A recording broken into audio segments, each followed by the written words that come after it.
Bonjour les amis, j'espère que vous allez bien. Alors me revoici pour une nouvelle analyse pour cette nouvelle lune en Poisson.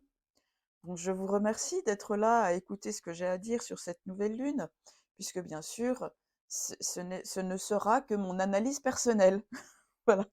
Donc bienvenue aux nouveaux, hein, si vous me découvrez, et merci à ceux qui reviennent me voir pour m'écouter. C'est sympa. Voilà, donc cette nouvelle lune en Poisson, elle aura lieu le 10 mars 2024 à 10 heures du matin. Heure de Paris, bien évidemment, puisque je suis en France métropolitaine. Voilà. Donc elle aura lieu ici, sur voilà, nouvelle lune, hein, c'est la lune qui est sur le soleil. Hein, c'est le même degré. Vous voyez? Voilà. Donc 20e degré du Poisson. Bah oui, parce que un signe zodiacal à 30 degrés. Donc là, c'est entre le 20e et le 21e degré. En fait. Voilà, exactement. Donc les signes qui seront impactés par cette nouvelle lune, hein, si vous êtes sensible aux énergies lunaires, ce seront les signes dits mutables. Bah oui, puisque le signe des poissons est un signe mutable. Donc en signe mutable, nous avons le signe des poissons, bien évidemment. En face, le signe opposé, nous avons le signe de la Vierge. En carré à tout cela, à cet axe poisson-vierge, nous avons le Sagittaire, ici, avec la flèche, là, vous voyez. Et puis en face du signe du Sagittaire, donc le signe opposé au Sagittaire, nous avons les Gémeaux. Donc voilà, ces quatre signes-là seront particulièrement impactés, particulièrement si vous avez le Soleil, la Lune ou l'ascendant entre allez, le 10e et le 30e degré du signe, donc deuxième et troisième décan, puisque chaque signe comporte 30 degrés, un décan égale 10 degrés. Donc voilà, avec la Lune et le Soleil, on peut compter entre voilà, une orbe, comme on dit, ou un orbe, je ne sais plus, enfin voilà, différence de degrés, si vous voulez, entre plus ou moins 10 degrés, hein, on prend large. Donc voilà, si vous avez Soleil, Lune, ascendant entre le 10e et 30e degré des signes mutables, vous risqueriez d'être un petit peu plus remué par les énergies de cette nouvelle lune, bien que pour ceux qui s'y connaissent un peu plus en astrologie, il y a plein de trucs hein, dans un thème, donc je répète, il n'y a pas que les trois fondamentaux, donc les trois fondamentaux, c'est les soleil, lune, ascendant, mais il y a aussi d'autres points sensibles. Voilà, bon, enfin bref. Et les signes favorisés ou plus épargnés par les énergies de cette nouvelle lune seront euh, les taureaux, les scorpions, donc toujours pareil, hein, deuxième et troisième décan, et aussi les capricornes et les cancers, toujours troisième et deuxième et troisième décan, hein, voilà, particulièrement les trois fondamentaux, ascendant, soleil et lune. Alors les généralités maintenant, sur une nouvelle lune en signe mutable. Bon, ben, nouvelle lune, qui dit nouvelle lune dit nouveau cycle. Ça, on avait compris. Donc, nouveau cycle qui est censé faire table rase du passé. Hein. Accepter le changement en signe mutable. Cultiver le lâcher prise sur certaines choses hein, en signe mutable. On accepte de ne pas tout pouvoir contrôler en signe mutable. On devient plus zen en signe mutable, plus philosophe, aussi plus conscient de ses propres limites. Voilà, on accueille le changement, on accueille le fait de devoir laisser partir certaines choses pour accueillir le changement, puisque chaque signe mutable est le dernier signe d'une saison. Donc voilà, hein, avant de pouvoir accueillir la nouvelle saison, bah, il faut qu'on lâche le passé. Alors, une nouvelle lune en poisson. Bon, bah, la première chose que je vais pouvoir dire sur une nouvelle lune en poisson, déjà, c'est que bah, on arrive à la fin de l'hiver, mais aussi de l'année zodiacale. D'accord? Donc, on profite de cette nouvelle lune en poisson pour faire un petit peu le bilan de cette année astrologique, pour remercier ce qui nous est arrivé durant cette année, que ce soit des expériences positives ou des expériences moins positives, mais qui de toute façon nous auront appris, nous auront permis d'évoluer, de nous transformer peut-être. Hein, voilà. Et puis, ben, on en profite aussi peut-être pour purifier, pleurer sur certaines choses. Hein. Nous sommes sur un signe de flotte. Hein. Les poissons, on peut pleurer. C'est un signe vraiment très émotionnel. Voilà, pour nettoyer, pour dissoudre certaines choses avant d'accueillir la nouvelle année astrologique. On peut pratiquer aussi le pardon envers certaines choses, le pardon envers certaines personnes, le pardon envers soi-même et aussi voilà la gratitude. La gratitude envers la vie, la gratitude envers nous-mêmes, hein. Si nous avons eu par exemple une année particulièrement compliquée, on peut se remercier d'avoir tenu le coup. Des choses comme ça, hein. On remercie, euh, on remercie la vie, quoi, hein. On essaye de faire ça avec une nouvelle lune en poisson. Alors, une nouvelle lune en poisson. On essaye aussi de développer le lâcher prise. Ah, le fameux, bien sûr, le fameux lâcher prise. C'est plutôt une période, voilà, le mois des poissons, hein, le mois de allez, février-mars. On est dans l'introspection, hein. On essaye de se mettre à la méditation, au yoga, à des pratiques un peu, oui, c'est ça, méditatives, introspectives, spirituelles, hein. C'est le signe des poissons, c'est quand même le signe de la spiritualité par excellence, de l'énergétique, tout ça.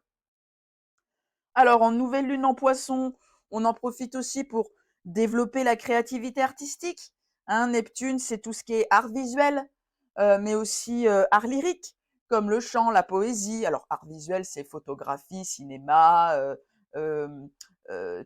ouais, enfin, tous les arts visuels, quoi. La peinture aussi, hein, quoi, tout ce qui est création artistique, quoi, pour laisser s'exprimer son âme à travers son art.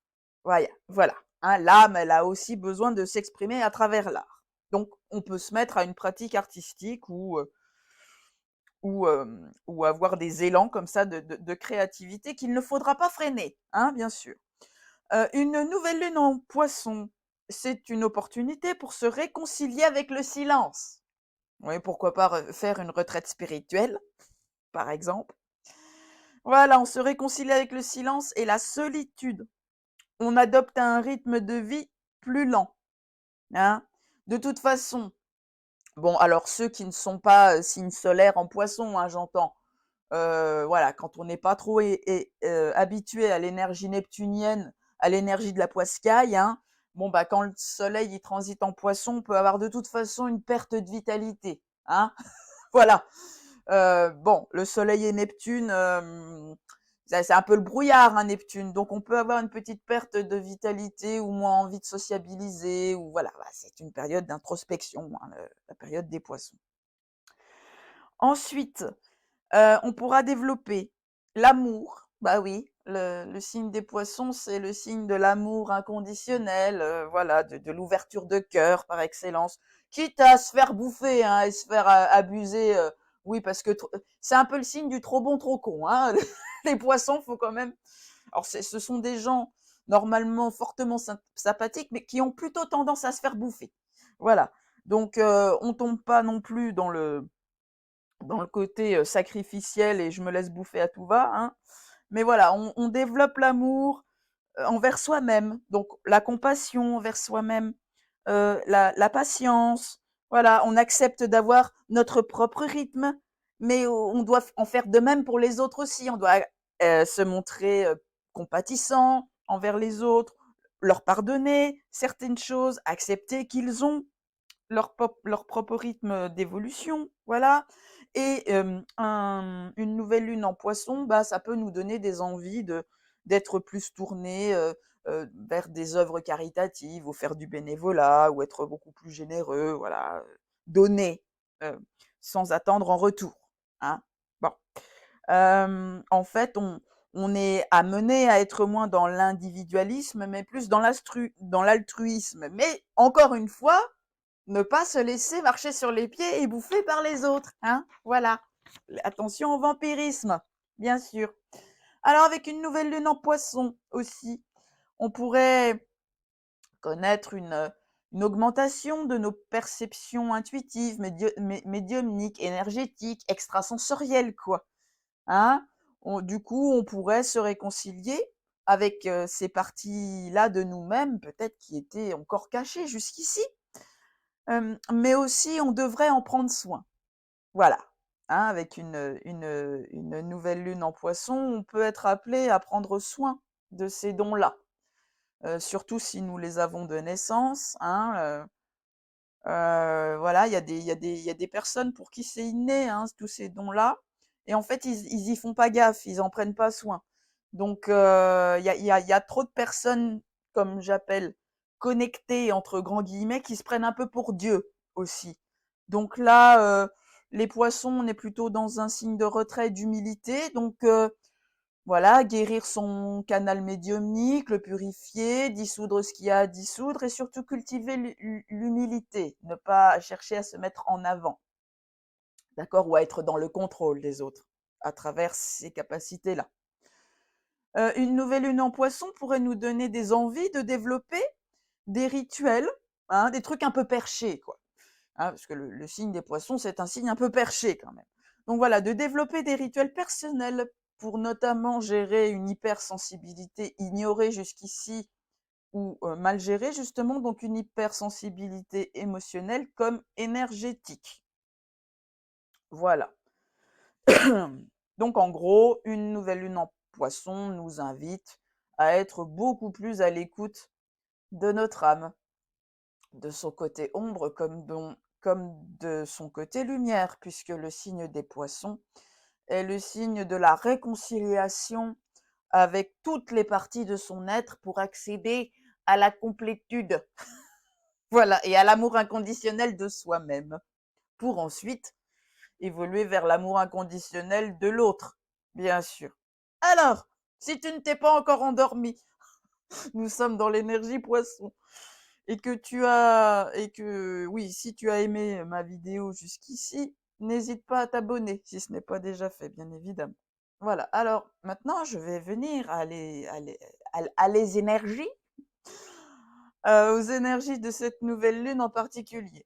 D'accord? Donc, cette nouvelle lune du 10 mars 2024. Nouvelle lune en poisson. Donc, bah, les poissons, signe de Neptune, donc forcément énergie neptunienne, mais là, c'est du Neptune sur du Neptune. Pourquoi donc? Bah, parce que cette nouvelle lune, là, qui est là, elle est conjointe au maître des poissons, Neptune, qui est dans son signe de prédilection depuis 2012. Voilà. Donc, c'est du neptunien sur du neptunien. Donc, attention, trop de Neptune, tu de Neptune, ça, c'est mon avis personnel. Donc on pourrait avoir, lors de cette nouvelle lune, une perte d'énergie, hein, puisque le soleil, qui est la vitalité, comme je vous l'ai expliqué, le rayonnement, la motivation, l'entrain, l'enthousiasme, le dynamisme, tout ça, bah, à côté de la planète Neptune, bah, il y a ouf, une petite perte d'énergie, voire déprime, hein, voire voilà, perte de repères, certaines léthargies aussi. Voilà, pour les plus hyperactifs d'entre nous, il pourrait y avoir un petit coup de moins bien là. D'accord? Donc c'est en fait, c'est une opportunité, hein, de se rendre compte que voilà, de ralentir le rythme pour qu'on puisse se rendre compte que parfois notre vie manque d'âme et de magie, qu'on est tout le temps dans l'hyperactivité, tout le temps dans le mouvement. Donc là, il y a un frein qui est mis pour voir si bah, on pourrait pas apporter un petit supplément d'âme à notre vie. Voilà. En fait, c'est une période de retrait quelque part pour retrouver une forme d'inspiration dans nos vies. Ok. Ensuite, faut faire gaffe avec Neptune quand même, hein, au vampirisme énergétique. Hein. Neptune peut être le vampire. Donc, est-ce qu'on cherche pas à nous bouffer notre lumière? Est-ce qu'on cherche pas à nous bouffer notre énergie? Tout ça. D'accord? Surtout que il y a la lune noire en face. Hein? Donc, des petits trucs obscurs comme ça, des petits trucs énergétiques qui pourraient un petit peu, voilà, subtils, hein, fourbes, hein, qui se planquent, hein, c'est la lune noire, c'est sombre. C'est pas dans la pleine lumière. Voilà, mais qui pourraient chercher à nous bouffer. Hein? Ouvrez l'œil et le bon, l'ombre est puissante en ce moment. Bon, ensuite, la Lune qui est ici, elle est conjointe aussi à Neptune. Donc là, on peut avoir une hypersensibilité accrue, des rêves prémonitoires, voilà, un côté un petit peu plus rêveur, un petit peu moins présent. Là, on peut être un peu dans la Lune, hein, c'est le cas de le dire. Voilà. Mais aussi, on peut avoir une créativité artistique accrue, une inspiration accrue. Enfin voilà. Mais encore une fois, Ça peut aussi apporter, voilà, de la tristesse, du chagrin. Neptune, c'est aussi, voilà, la perte, le chagrin, la profonde tristesse, voyez. Donc, on peut être un peu, enfin, il paraît que c'est dans les plus grandes tristesses qu'on puise la meilleure inspiration. Bon, bah voilà, hein. Moi, je ne sais pas. Euh, donc, bon. Ensuite, ah oui, avec la lune conjointe à Neptune dans le signe des poissons, bien évidemment, on pourrait devenir romantique. Hein. Les poissons sont un signe extrêmement romantique. Mais attention à ne pas virer dans l'excès, bien sûr. Voilà. Ensuite, nous avons Mercure. Alors, Mercure, lui, le jour de la nouvelle lune, sera repassé en bélier. Donc, ça va nous donner un petit peu plus, peut-être, d'énergie, mais reste conjoint quand même à Neptune. Hein. Bon, alors, on aura quand même encore un esprit un peu, une réflexion encore un petit peu, tout ça sera un petit peu nébuleux, hein, lors de cette nouvelle lune, mais avec, voilà, ce mélange d'énergie bélier et de poiscaille, bon, bah, il faudra quand même faire attention à ne pas foncer tête baissée vers les rêves, hein, parce qu'on pourrait avoir, allez, maintenant je me lance et tout, mais quand même, avec Neptune, faut se méfier, hein, quand on avance trop vite dans le brouillard, bah, on peut se prendre des murs qu'on n'avait pas vus. Donc attention aux désillusions. Surtout que Saturne ici, qui est dans le signe des poissons, hein, toujours, depuis février 2023 jusqu'à début 2026, ça va être sympa, moi je vous le dis, il demande maturité et pragmatisme comme toujours, ancrage, pour concrétiser ses rêves. Concrétiser ses rêves, oui, c'est bien de vouloir concrétiser ses rêves, mais ça ne peut se faire que si les fondations sont déjà les bonnes fondations, et ensuite si ces fondations sont véritablement solides. D'accord? Donc, Saturne, il aime bien les choses qui se construisent dans le temps, parce que tout ce qui se construit dans le temps est solide pour Saturne. Et en plus, cette idée qu'il ne faut pas foncer tête baissée, il faut prendre le temps de construire, bien réfléchir, tout ça, c'est amplifié par le sextile Saturne, Jupiter. Voilà. Donc, Jupiter, qui est l'ancien maître des poissons, en plus, donc qui peut aussi parler de médiumnité, de canalisation, tout ça. Donc, attention, encore une fois, sous cette nouvelle lune en poisson, à faire preuve d'humilité, qualité chère à Saturne, parce que Jupiter, il peut vite partir dans les excès aussi, et à l'intégrité. Hein, voilà. Saturne, il demande, il temporise un peu Jupiter aussi. Hein, ça va un peu dans les deux sens. Donc, humilité au niveau de tout ce qui est spirituel.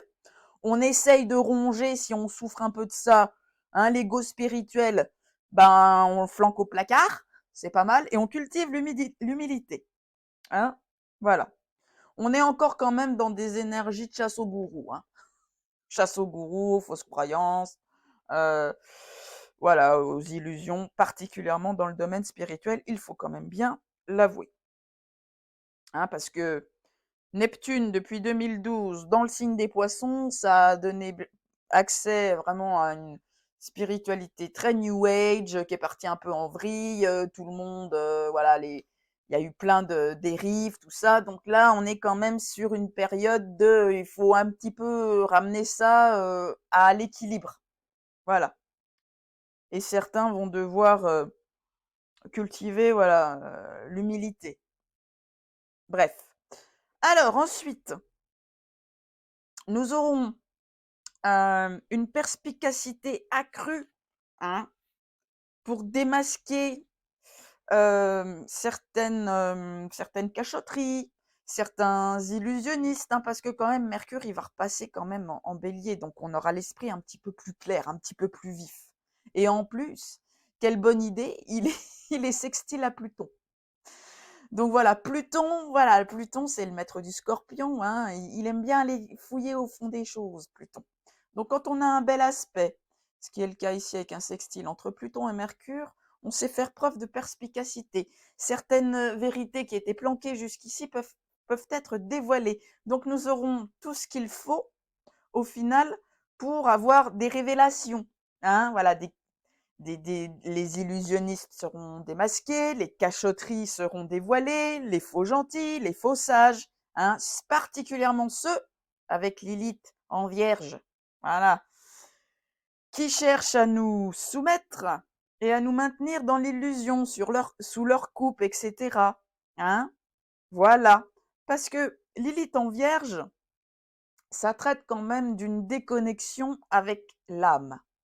Ça traite d'une déconnexion avec le moi supérieur à travers, qui s'est fait, qui s'est opéré à travers des vœux karmiques, hein, bien sûr, des vœux de soumission, d'obéissance. Voilà, c'est des vœux qu'on peut traîner karmiquement parlant. Voilà, et on peut retrouver du coup des petits diablotins qui ont cherché, qui nous ont soumis, et du coup, dans cette incarnation-là, vont avoir encore une emprise sur nous. Et si nous avons conclu des vœux d'obéissance ou d'allégeance ou de soumission, on est quand même sur un axe très spiritualité religieux, là, hein, sur l'axe Vierge-Poisson. Donc les vœux d'obéissance aussi à une autorité supérieure. Voilà, bah ça peut brouiller le canal médiumnique, ça peut le détourner, ça peut bloquer le chakra coronal. Hein, je dis ça, je dis rien. Ok. Donc avec ce Mercure, qui est au final le maître de la Vierge, hein, aussi, ce Mercure sextile Pluton, on pourra détruire, transformer, transmuter, hein, Pluton, transmuter les liens toxiques pour retrouver le chemin de notre vérité personnelle et l'opportunité d'avancer enfin sur notre propre chemin sans se laisser alpaguer par les croyances des autres. En plus, donc, comme je vous disais, destruction de liens toxiques, donc de contrats karmiques, hein, ça fait plusieurs lunaisons que je vous en parle de ça. Voilà, destruction de liens karmiques toxiques. On est sur du Junon rétrograde là en Vierge, donc on est sur des contrats karmiques d'engagement, hein, oui, voilà, ça peut être des contrats pro en Vierge, mais bien sûr des couples, hein, dysfonctionnels qui sont basés sur une espèce de forme d'emprise quelque part énergétique aussi. Et ben avec cette opposition à Saturne, il y a encore ce côté, ceux qui doivent se terminer vont se terminer. Hein, Saturne, c'est un peu la fatalité. C'est si ça doit se terminer maintenant, ça va se terminer maintenant, parce que sinon ça va devenir lourd énergétiquement. Vous voyez? Voilà. Donc des liens toxiques qui vont être libérés, transmutés. Donc voilà, enfin avec ce sextile Pluton-Mercure, on pourrait vivre une véritable purification de tout ce qui nous empêche. Alors bien sûr, hein, ça va pas arriver tout d'un coup, hein, faut fournir le travail. Un sextile donne l'opportunité, mais il faut bosser. Hein. Donc une purification avec Pluton de tout ce qui nous empêche d'accéder à notre vrai discernement. Hein. Le discernement, ce sera plus Mercure.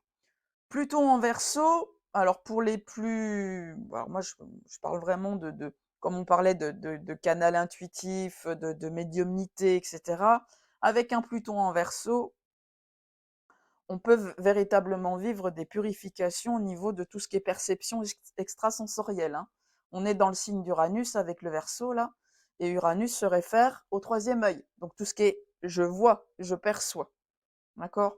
Le coronal, c'est plus je reçois les informations. Hein, les guides, les fameux, là, ou ce qu'on entend.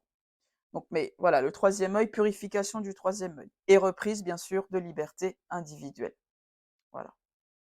Alors, attention quand même, hein, puisqu'on est en train de parler du Verseau, là, on a un magnifique aspect qui est très, très chaud bouillant, hein, normalement. Mars, qui est ici. Carré Uranus. Donc le carré, c'est l'aspect le plus tendu en astrologie. Ça crée des trucs qui viennent de l'extérieur, hein, pour nous montrer des tensions qu'on a à l'intérieur. Enfin bon, bref, c'est un peu c'est un peu l'explosion, hein, le carré, mais toujours dans une optique d'évoluer. Parce que si on nous bouscule pas, on n'évolue pas. Donc le carré vient nous bousculer, d'accord? Mais avec un carré Mars-Uranus, on peut, alors sur le plan individuel, tomber dans des colères intempestives pour justement reprendre une liberté qu'on aurait perdue. On pourrait vivre des trucs chocs, des bouleversements soudains, hein, des vrais orages, quoi. mais qui seront là pour vraiment nous réaxer sur notre chemin. Donc du coup, on pourra vivre des ruptures, que ce soit enfin, dans n'importe quel domaine de vie, que ce soit sentimental, professionnel, d'accord? Ce sera vraiment des énergies de rébellion, de révolte, de révolution, que ce soit au niveau personnel, voire collectif. Mais cet aspect Mars-Uranus, carré Mars-Uranus, au niveau mondial, peut créer, engendrer en tout cas des attentats, des accidents, surtout que Mars est dans le signe de Uranus. Donc voilà, accidents particulièrement tout ce qui est train, avion. Hein, on pourrait entendre parler de crash aérien ou de choses comme ça. Donc voilà, il faut apprendre vraiment à maîtriser la colère enfin, au niveau individuel parce que on risque quand même d'avoir peut-être des bouleversements au niveau climatique, des violents orages, des tempêtes, des ouragans, mais qui sera le reflet de ce qu'on pourrait expérimenter à l'intérieur de nous. D'accord? Donc voilà. Avec tous ces aspects-là, surtout que Mars, bah, il régit le nœud nord ici, d'accord? Et le nœud nord, il est conjoint à Chiron. Alors, je m'excuse, hein, j'ai beaucoup de mal à m'exprimer clairement en ce moment, mais ça reviendra un jour, je l'espère. Donc avec voilà cette énergie de Mars là qui demande à être travaillée, hein, c'est vraiment, on nous demande de réfléchir à comment, à l'échelle individuelle, exprimons-nous notre individualité, notre identité forte. Quel est notre rapport à notre identité? Est-ce qu'on tombe dans des colères? Est-ce qu'on doit s'imposer par la force? D'accord? En fait, on est en train de guérir beaucoup notre énergie masculine, l'expression de notre énergie masculine. D'accord? Voilà, donc avec ce carré Mars-Uranus, on pourrait tester sur comment on gère notre colère. Alors, il y en a qui vont tomber dans le piège de ce truc, hein, et qui vont se mettre à totalement péter les plombs et faire n'importe quoi et faire des trucs violents. Hein. C'est pour ça qu'on va peut-être entendre parler de choses un petit peu violentes. Parce qu'il y en a qui ne sauront pas du tout maîtriser leur colère.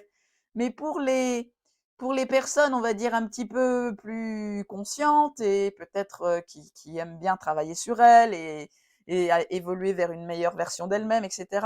Ben voilà, cette nouvelle lune va être une opportunité intéressante pour travailler encore une fois sur la colère. Voilà. Ou sur comment je m'affirme. Voilà. Et puis avec ce Chiron, donc l'astéroïde de la guérison et de la blessure conjoint de nord, eh ben ça veut dire que depuis voilà quelques semaines, on effectue sur l'échelle individuelle, à notre échelle individuelle, de grandes guérisons. Voilà. Particulièrement pour ceux qui travaillent en conscience sur tout ce qui est blessure, fêlure, obscurité, machin. Voilà, il y a des grandes guérisons qui s'opèrent pour aller dans le bon sens. Voilà, avec ce Chiron conjoint de Nord. Ok.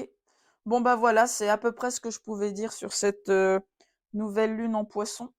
J'espère vraiment qu'elle se passera au mieux pour vous, parce que quand même mine de rien avec ce carré-là, là, on va pas s'ennuyer. Donc bien sûr, si vous avez aimé cette vidéo, n'hésitez pas à liker ou à commenter. Et si vous pensez que je peux vous aider sur votre chemin d'évolution, de guérison, tout ça, bon, avec mes services, avec ce que je sais faire, ou du moins que ça vous intéresse, n'hésitez pas à regarder en dessous de cette vidéo dans la barre de description. Il y a mon site internet. Voilà l'adresse de mon site internet où voilà, j'explique mes services, je me présente un petit peu plus. Enfin voilà. Bon, et bien sur ce, je vous embrasse et je vous souhaite plein de belles choses. Et à très bientôt pour de nouvelles aventures. Bisous.